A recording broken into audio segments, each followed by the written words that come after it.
Freaky. What the heck is going on? Slow me down. Wow. I will never eat that many marshmallows again. Hey guys, it's Dotoran. How you doing? It's been a while. Well, I'm in my house in the main city of my multiplayer world called Dotoran's World. And I want to start a new series that kind of has a couple of interesting premises. I like running multiplayer servers. I like building stuff for other people to help them. I like seeing what kinds of things that they can build. But my real love is still on the single player side of this game. Even in this world, which, like I said, was made for multiplayers, I find that I have more fun doing things on my own, building things on my own. Very seldomly will I want to go out and help someone else or do some kind of a cooperative effort. Unless the mood strikes me. I mean, there have been a couple of projects that either myself or some of the other users on the server had said, hey, let's go do this. And I'm like, you know what? That sounds cool. I'll help you with that. But more often, I didn't find as much enjoyment in that, I guess. So, I wanted to be able to do stuff for them at the same time as, continuing to have fun myself. So I thought that I would do a video series that talked a little bit about doing neat things in Minecraft, as well as showing off some of the stuff that I have built to give people ideas and inspiration for some of the stuff that they might want to do. You'll see the bubbles that are popping out, and if I just hit my inventory, you'll see that I've got a speed boost going. And the reason that is because I have a beacon pyramid just outside my house that helps me speed up. I actually had put in those pyramids as a way of speeding up my server because of a seemingly lack of speed or lagginess that I had on my server. Well, it had come to find out that yeah, there are a couple of speed issues or lag issues on the server itself, but a lot of my issues were actually coming from the computer I had been using. So I had gone out, and this is a new computer. It's another laptop, unfortunately. I just love laptops. So I'm still battling with trying to figure out how to make some nice videos that have sound that doesn't get killed with this, the fan that these laptops have. So hopefully it won't sound so bad. But one of the things I discovered on this new laptop is simply because of how much more powerful it is compared to the last one I used, is that I have been able to do things that I have not been able to do in a long time. For instance, for once, I am able to use fancy graphics, far render distances almost all the time, maximum lighting, advanced GL and clouds all turned on, full particles. I have full screen off only for video purposes, but I play on full screen when I'm just doing, playing by myself. So really, these are the max settings that you can create for use in the game. And I have to admit that the world looks totally different when you have these settings going on. So you're going to see a couple of different looking things. For instance, you drop something. Whoops. You drop something, and this is something that I had forgotten about. Well, that was not a good example. Let me give you a good example here. How about, let's see, what's over here? Yes, seeds might do it. There's like a 3D rendering to the way these certain things look. There we go. When you see them on the ground in far distance mode. So that was really cool. Um, and that added a lot to the look and feel of the game as well. You're going to notice that I'm empty-handed. I've got full life, full hunger bar. I am not wearing armor. And that's because at the start of every episode, I want to be looking just like that. Actually, what we're going to do is we are going to start every episode with a compass. If you've watched any of my videos, I am a plain Jane vanilla unmodded Minecraft player.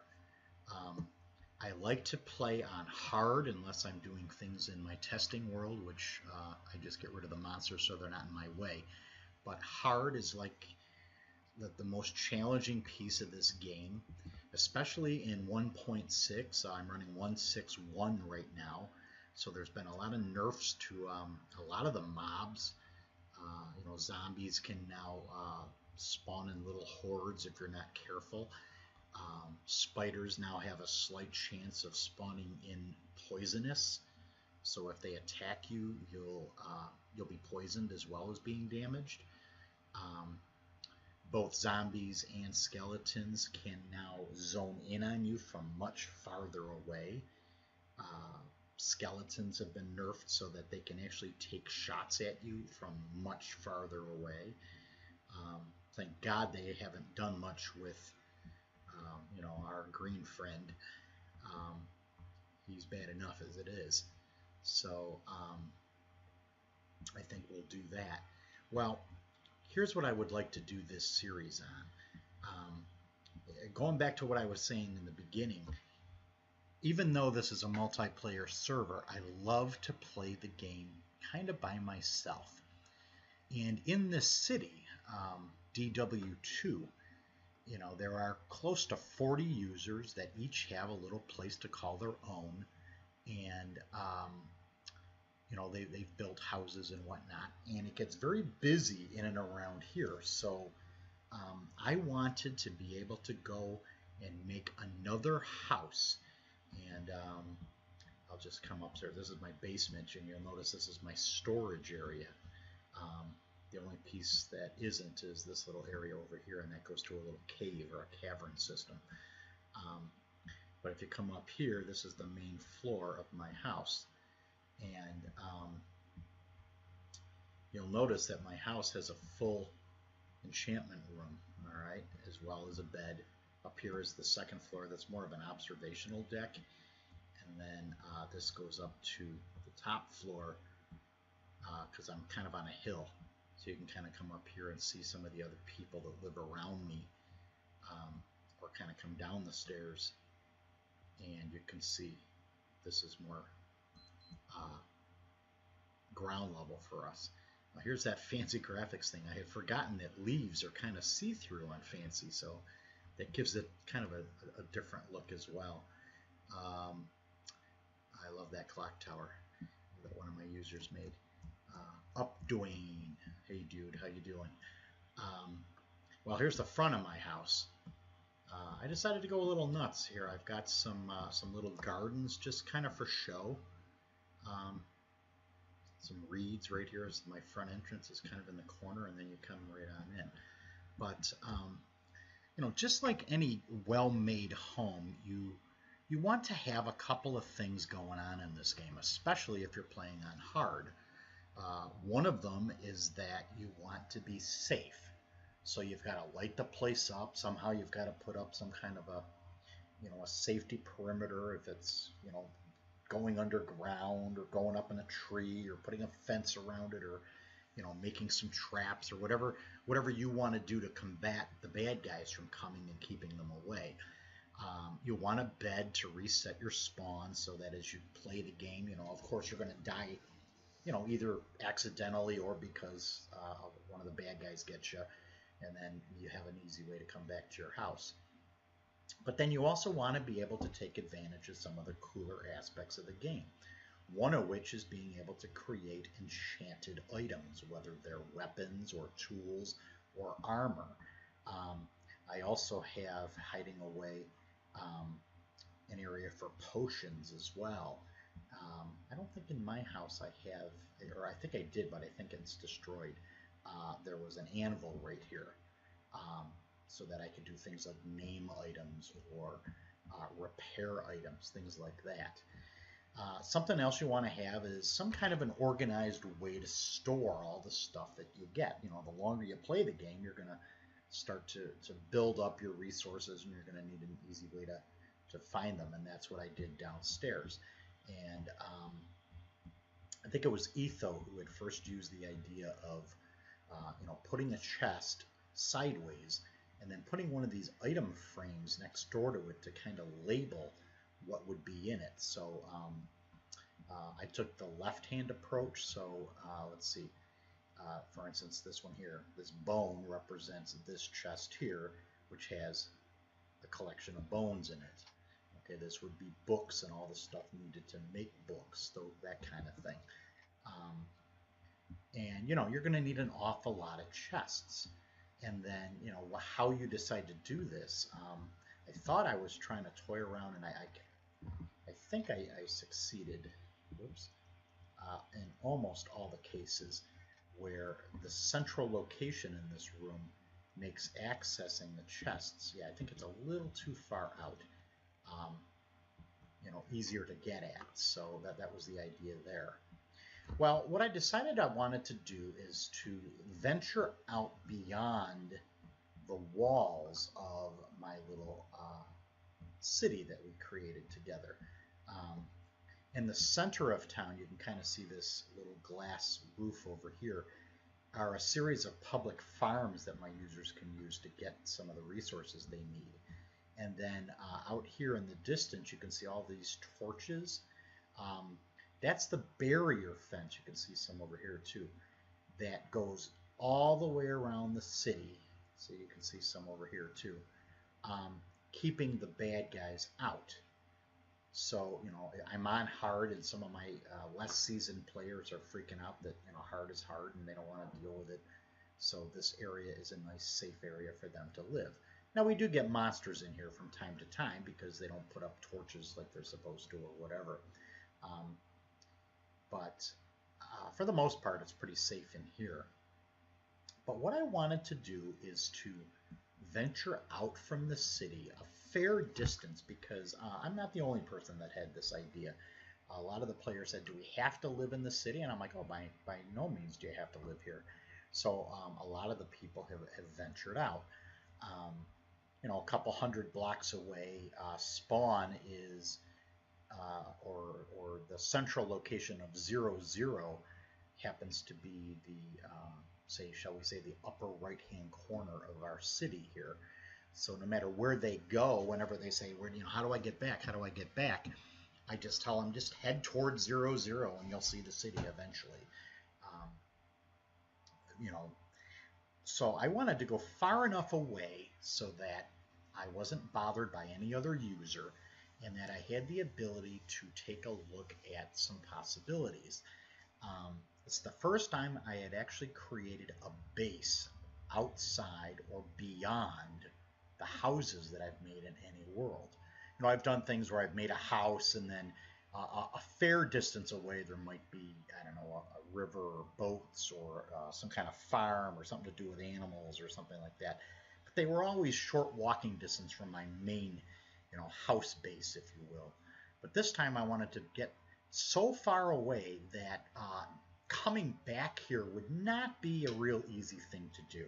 Yet I didn't want to go so far that it would be incredibly tough to get back there. So what I had decided to do was to go nuts, and sort of like this clock over here, I had gotten the idea of the points of a compass: north, south, east, west, northeast, northwest, southeast, and southwest. 8 cardinal directions.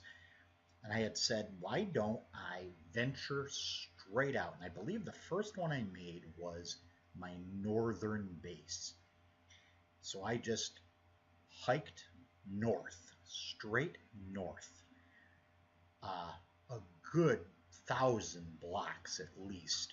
Most of my bases are somewhere between 1,000 and 2,000 blocks away, far enough away that chances are one of the other users wouldn't find me, yet close enough away or close enough to the city that I could walk back in a day or two in Minecraft time. So then I decided, okay, if I'm going to do this, I want to make this kind of fun. I want to give myself some rules of engagement, if you were, some goals. And just like I pointed out in my house inside, I had told myself a base has got to be more than just four walls, a roof, and a bed with maybe a chest to put a couple things in.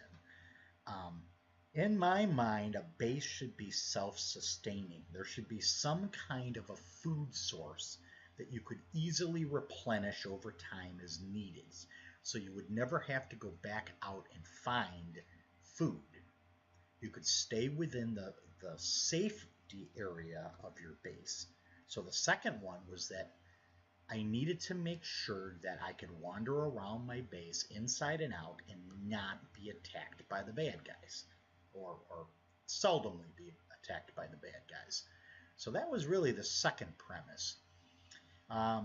Third one was a quickie, a bed. I needed to have a proper bed or bedroom so that I could reset the spawn to that location. But then I went further, and just like you saw in the house, I had said, all right, let's go nuts. We want an enchantment room, an enchantment system, something that had enough bookcases so that you could enchant with a 30 enchant, which is the highest you can get at any time. Then if you wanted to do potions or an anvil or something like that in addition, you could do that as well. I also wanted to ensure that, like you saw downstairs, that there was some kind of proper storage system to the base. The base's purpose is so that you would stick around for a while. So just like the main house that you would spend a lot of time getting set just the way you wanted it to, you would want to, an easy, organized way of doing it. So I wanted that to also be in existence. But then I got to thinking, I've been playing this game for so long, but there were still areas in the game where I didn't have a lot of experience, integrating or experimenting or playing under, those restrictions. So what I decided that the final piece would be is that I wanted to make sure that each base was somehow unique in either the kind of biome that it sat in, or the kinds of wildlife, or ores, or monsters, or natural phenomena that happen to occur in and around the area that I made my base. So as you see the bases, you'll be able to understand or see where the uniqueness of each base came. And then just like I guess you could say in real life that there's no one place you could go to get everything you might need. You're not going to a building and finding all the food you would ever need in your life, as well as getting a checkup by a doctor and having your teeth done and having your car worked on, and buying furniture for the living room or whatever. There are all these uniquely suited storefronts for each individual thing that you might want for your life. So I wanted to see if maybe I could put some kind of a slant like that onto each of the bases, so that when I was back here in the city, if I decided, okay, I want to do this, but in order for me to do this, I'm going to need, let's say, emeralds. I'll automatically be able to say, oh, you know what, I have to go to this particular base because A, I already have a ton of emeralds, and B, because it happens to be nestled in an extreme hills biome, my mining pieces have easy access to lots of emeralds that I can mine for. So it gives me a reason to want to go back to that base after it's done. Well, I started these bases months ago. Like I said earlier, I started with a northern base. I am just putting the finishing touches on my northeast base, which is the 7th of the 8 bases that I wanted to create. So this series is going to start right here at my abode in the main city. And we're going to venture out to each of the bases, one per episode, leading up to the last cardinal direction that I've yet to explore, the area that does not yet have a base. And what I want to do after that is kind of a let's play single player in the multiplayer server where we work together to actually create my last base. And I want that base to contain all the same elements that I had just said earlier. Okay, so I think this will be a little shorter. It's about 22 minutes in. So I think in our first actual episode, I want to explore the northern base for our first real episode. But to finish this episode, let's talk about the compass, because I said earlier, I don't like using mods. I don't like using cheats. I don't like using external third-party programs to do anything that I've done in Minecraft. I love the challenge of using what Mojang has given us in the core vanilla program. I've created servers and games that are very similar to others that are out there that are based on some kind of mod. But I've done it in vanilla just to see if it was possible. Not to the extreme of people like Ethos, but you know, pretty intense. Well, I want to use a compass to get to the bases, and I want to show you how these things work a little bit. Compasses in Minecraft are not exactly like compasses in real life. So for instance, if you look down in my hotbar down there, I appear to be facing straight up, which you might assume would be north. Okay? North, south, east, and west, and the other directions don't exactly work the same in Minecraft. The way the compass as a Minecraft tool works is that if you had a compass and you were out totally lost, and you just had no idea where to go, if you would orient yourself so that that red arrow... Sorry about that, I had a phone call, and now look at this, it's raining. A couple minutes and it's raining. Hold on one second. This rain is about as loud as that fan can be sometimes, so that'll get rid of that for long enough. So we were talking about the compass.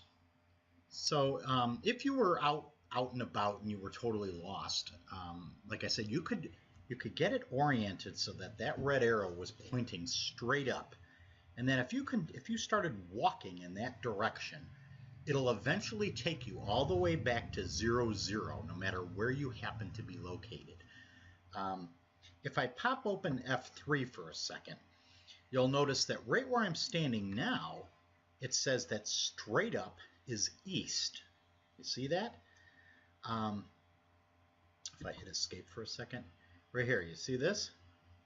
Okay, so if we keep that, and it's only east in this world because of where I am currently standing. It's all based on where the spawn was.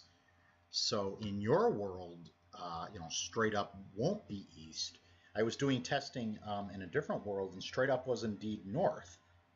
Straight down was indeed south. But then it got goofy because straight to the right was actually west from where I was standing, and straight left was actually east. So this is a little weird. So now if I assume that straight up is east, as it seems to be telling me, if I turn to the left, would straight left be north? Aha, so look at this. It's south. You see, so it's kind of weird. And then this one is going to be